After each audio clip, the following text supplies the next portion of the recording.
اعوذ باللہ من الشیطان الرجیم بسم اللہ الرحمن الرحیم۔ اللہ تعالیٰ سورہ نور کی آیت نمبر 24 تا 26 میں فرماتا ہے، یقیناً وہ لوگ جو پاک دامن بے خبر مومن عورتوں پر بہتان باندھتے ہیں دنیا میں بھی لعنت کیے گئے اور آخرت میں بھی، اور ان کے لیے بہت بڑا عذاب ہے۔ وہ دن یاد کرو جب ان کی زبانیں اور ان کے ہاتھ اور ان کے پاؤں ان کے خلاف ان باتوں کی گواہی دیں گے جو وہ کیا کرتے تھے۔ اس دن اللہ انہیں ان کی پوری پوری جزا دے گا جس کے وہ سزاوار ہیں، اور وہ جان لیں گے کہ یقیناً اللہ ہی ہے جو ظاہر حق ہے۔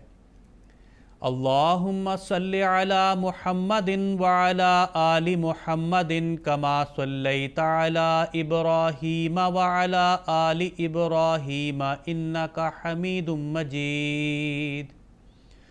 اللہم بارک علی محمد وعلی آل محمد کما بارکت علی ابراہیم وعلی آل ابراہیم انک حمید مجید۔ آج کے درس کا موضوع ہے زبان کی حفاظت اور اس کا درست استعمال۔ زبان ایک ایسا عضو ہے جس کے ذریعہ انسان اپنی جنت اور دوزخ متعین کرتا ہے۔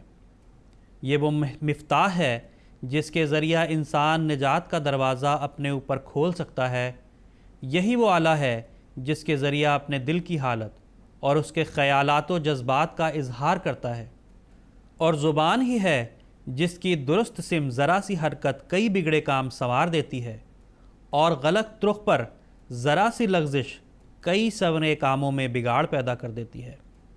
اللہ تعالیٰ نے قرآن کریم کی مذکورہ بالا آیت میں زبان کو ہاتھ اور پاؤں پر فوقیت دیتے ہوئے فرمایا ہے کہ اس دن جب کہ ان کی زبانیں اور ان کے ہاتھ اور ان کے پاؤں بھی ان کے اعمال کے متعلق جو وہ کیا کرتے تھے ان کے خلاف گواہی دیں گے۔ حضور صلی اللہ علیہ وسلم نے ایک مسلمان کی تعریف میں فرمایا، المسلم من سلم المسلمون من لسانہ و یدہ۔ صحیح بخاری کہ حقیقی مسلمان وہ ہے جس کی زبان اور ہاتھ سے مسلمان محفوظ ہوں۔ اس میں بھی زبان کی ہاتھ پر فوقیت بیان ہوئی ہے۔ رمضان کے تقدس کے تعلق سے حضور صلی اللہ علیہ وسلم نے ہمیں نہایت ہی اہم نصیحت فرمائی ہے۔ ابو ہریرہ رضی اللہ تعالیٰ عنہ بیان کرتے ہیں کہ حضرت صلی اللہ علیہ وسلم نے فرمایا، اللہ تعالیٰ فرماتا ہے روزہ ڈھال ہے، پس تم میں سے جب کسی کا روزہ ہو تو نہ وہ بیہودہ باتیں کرے اور نہ شور و شر کرے۔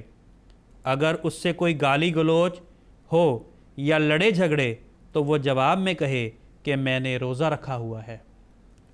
آپ صلی اللہ علیہ وسلم مزید فرماتے ہیں، جس نے رمضان کے روزے رکھ کر اپنی 3 چیزوں یعنی زبان، پیٹ اور فرج کی حفاظت کی تو میں اسے جنت کی خوشخبری دیتا ہوں۔ پھر آپ صلی اللہ علیہ وسلم فرماتے ہیں کہ جو شخص جھوٹ بولنا اور اس پر عمل کرنا نہ چھوڑے، اللہ تعالیٰ کو اس کے کھانا پینا چھوڑنے کی کوئی ضرورت نہیں۔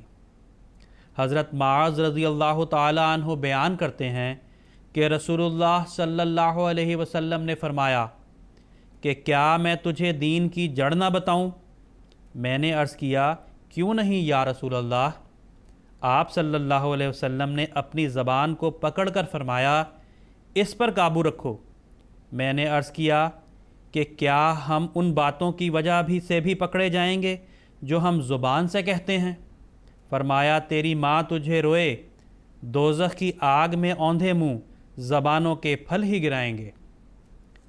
شمائل ترمذی میں حضور صلی اللہ علیہ وسلم کے کلام کرنے کے حوالے سے آپ صلی اللہ علیہ وسلم کی خوبی کا ذکر ان الفاظ میں ملتا ہے، حضور صلی اللہ علیہ وسلم بغیر وجہ کلام نہ فرماتے، جب کلام شروع فرماتے تو کلام کا آغاز نرمی اور آہستگی سے فرماتے۔ آپ صلی اللہ علیہ وسلم کا کلام بہت بامانی ہوتا، گفتگو واضح ہوتی اور فضول بات نہ کرتے، سخت کلامی نہ فرماتے، نہ کسی کی توہین کرتے اور خدا کی چھوٹی چھوٹی نعمت کی بھی بڑائی بیان فرماتے۔ حضرت مسیح موعود علیہ الصلاۃ والسلام فرماتے ہیں، تقویٰ کے بہت سے شعبے ہیں جو عنکبوت کے تاروں کی طرح پھیلے ہوئے ہیں۔ تقویٰ تمام جوارح اور عقائد، زبان، اخلاق وغیرہ سے متعلق ہیں۔ نازک ترین معاملات زبان سے ہے۔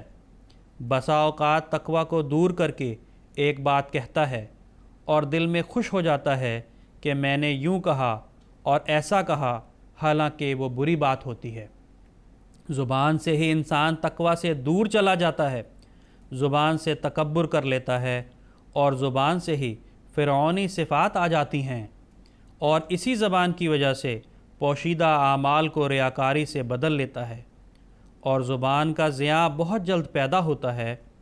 حدیث شریف میں آیا ہے کہ جو شخص ناف کے نیچے کے عضو اور زبان کو شر سے بچاتا ہے، اس کی بہشت کا ذمہ دار میں ہوں۔ حرام خوری اس قدر نقصان نہیں پہنچاتی جیسے قول زور۔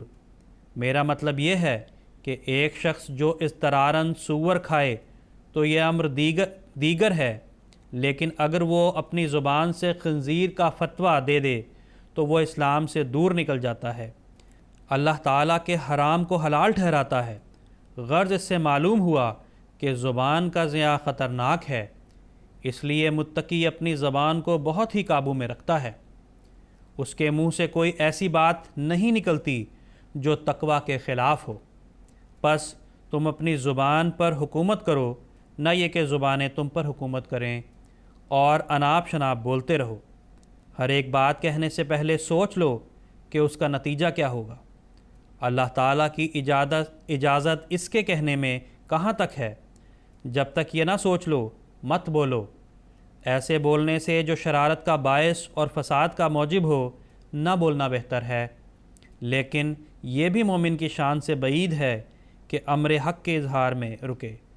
اس وقت کسی ملامت کرنے والے کی ملامت اور خوف زبان کو نہ روکے۔ ملفوظات جلد 1 صفحہ 281۔